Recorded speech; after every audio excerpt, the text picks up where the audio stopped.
everyone. So I've been really busy, but I'm back and I have a new microphone, so that's very exciting. Abby, if you're watching this, shout out to you. Thank you so much for this microphone.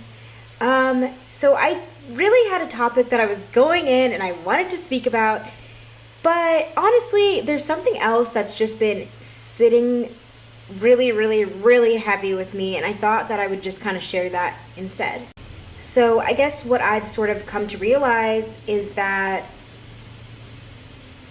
for many white folks and other non-black folks, you can continue living in this bubble of ignorance, and what really will happen? Like nothing. Literally nothing. If you don't engage with this anti-racist, content, and you don't really start to challenge your own beliefs and challenge these systems of injustices, you can go on and probably live a perfectly normal life, and I feel like you probably won't be affected in any way. So that has just been weighing with me as I see so many people going back to normal, and that for some reason has just been so hard for me. I don't know what it is about it, because it's just like, this is crazy that some people, maybe took a few days off Instagram and then they're just living. They're not losing sleep over this. I've been so anxious. I've been losing sleep. And there's so many people out there who can live a life so unaffected while I'm still living this every single day. So I wanted to share a story, and I want you to decide what this is how, for me, this is how action and words show up, because it's so easy to post things online, but when it comes down to it, are you willing to fight the fight? So this story takes place at the Chaz.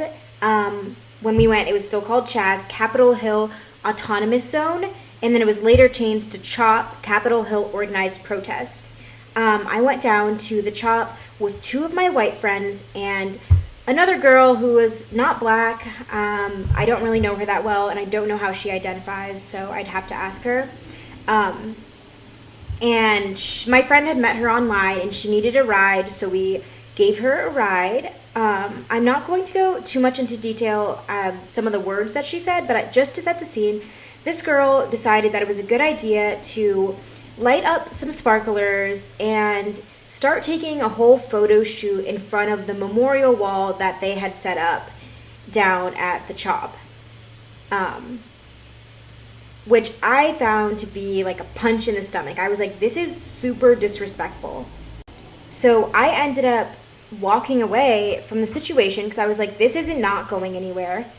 I don't feel comfortable riding home with this girl who clearly doesn't think that my life matters. She doesn't respect black voices. She's not listening to what I'm trying to explain to her.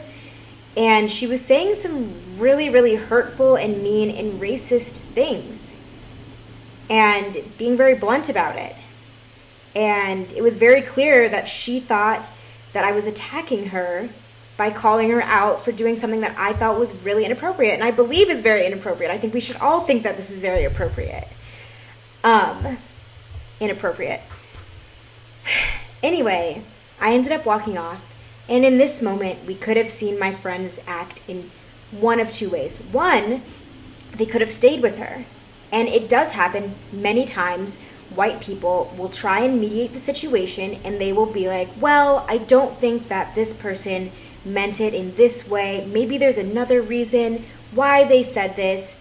I don't think that it is about race, right? We hear that time and time again. They could have stayed with her because a lot of times kindness is whiteness, okay? I don't have the privilege to be kind to certain people because these issues that we are discussing are impacting me every single day. Systemic racism affects me, right? And many other times for white people, it's just a conversation that you're having. And so it's okay. I can stay friends with Becky because whatever, our views don't match, but it's okay. Kindness is whiteness. They could have stayed with her because we gave her a ride there. Are we just going to leave this girl? How is she going to get home? And in that way, that is normalizing the behavior, right? If we stay with her, that normalizes it. And we see that time and time again. If you don't speak up, it normalizes the behavior. Why are so many people so comfortable saying these straight up racist things? It's been normalized, and you are part of the problem if you don't say anything, if you are not loud about it. And instead, what my friends did, option number 2, option 2, I was about a block away and I hear my friends screaming my name in the crowd, and I turn around and they were like, we left her, that girl was super racist, we would never stay with her. And honestly, I was shocked. I wanted to cry because time and time again, I have been left on my own in those kind of situations because of niceness, right? We don't want to hurt people's feelings. I don't want to rock the boat. This isn't my place to speak up. And that is action. Okay? That is what you can do. But when I think about it, and the real reality is that I don't know if a lot of my friends would be the type to follow me out of that situation. If you're really, really thinking about it, think like long and hard and really reflect on your own actions. Would you be the type of person who would follow me out? Or would you think, okay, well, are you coming up with excuses actively in your head as to why this girl may have said those things? Right? Are there people in your life who are openly racist or homophobic that you've stayed friends with because you don't want to hurt their feelings, or, well, it's more trouble than it's worth to, cut them off? You are part of the problem. You're standing by and you're normalizing the situation. Okay, so this is Editing Nora. I just want to pop on and say 2 different things. One, I was speaking specifically to friendships and not necessarily family. I know that family can be a whole other tough thing to kind of tackle, especially if you're living in the same household. So if you've dealt with any of these issues, I can't personally say that I have. Feel free to leave a comment on conversations that you've had with family and how did it go? I'm genuinely curious. And then the second thing, when I say that I don't think that a lot of my friends would follow me, I don't think that they're bad people. I don't think that they're racist, but I do think that all of us need to reflect on the different privileges that we hold and the power that comes with that. I think this is something that a lot of white folks don't realize is a privilege that they hold. And honestly, it's something that I haven't really considered because I see the world through my lens as a Black woman. And I've done a lot of time reflecting on, different perspectives than mine and how we can continue these conversations, because I do think that allies are so important in this situation, but allies need to be loud. If you're an ally, you need to be loud, okay? You need to speak up and actually take action.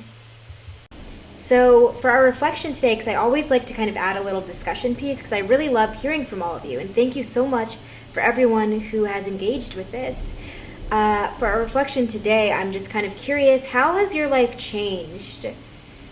Have you engaged in more conversations? Have you talked with family or friends? Do you see things differently? Have you spoken up at work? For me, I feel like I've just been doing a lot of self-reflection. I've obviously, in living this experience, I am, instead of having to really learn about it, these are my own experiences. But I'm curious for any white folks out there, how have things changed for you? Or maybe they haven't. And if they haven't, be real with me. Are things the same? Anyway, bye everyone.